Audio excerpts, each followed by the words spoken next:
வச்சிருக்கு. அது என்னன்னா, இப்ப இங்க இருக்கிற பெண் வேலை பார்த்துட்டு இருக்காங்க. அப்ப அந்த பூஜை ரூம்ல பூசு வேலைலாம் இருக்கு. அதெல்லாம் பூசிட்டு இருக்காங்க.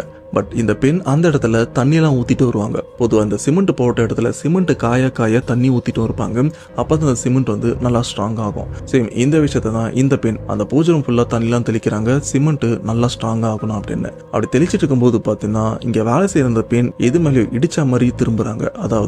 அதாவது இவங்க பின்னாடி யாரோ ஒருத்தவங்க இருந்து தெரியாதனமா நாம முதுக வச்சு இடிச்சோன்னா உடனே திரும்பி பார்ப்போம்ல, அந்த மாதிரி தான் இந்த பெண்ணும் யாரோ இடிச்சிட்டும் நம்ம கூட வேலை செய்யறவங்க தான் அப்படின்னு திரும்பி பார்த்தா அந்த கட்டிட்டு இருக்கிற பூஜை ரூம்குள்ள அவ்வளோ கோரமான ஒரு உருவத்தையும் பார்த்துருக்காங்க. அண்ட் அந்த உருவத்தோட கழுத்து உடஞ்சும் இருக்கு, நாக்கெல்லாம் இவ்வளோ தூரம் தொங்கியும் இருக்கு. பார்க்கறதுக்கு ரொம்பவே கோரமாக இருந்தது. அப்படிப்பட்ட உருவம் என் கண்ணு முன்னாடி இவ்வளோ தூரத்தில் இருந்தது. அதை பார்த்த பயத்தில் தான் நான் மயங்கி விழுந்துட்டேன் அப்படின்னு அங்கே வேலை செய்கிற அந்த பெண் சொல்லும்போது இங்கே இருக்கிற எல்லாருமே யோசிக்கிறாங்க, இதை விட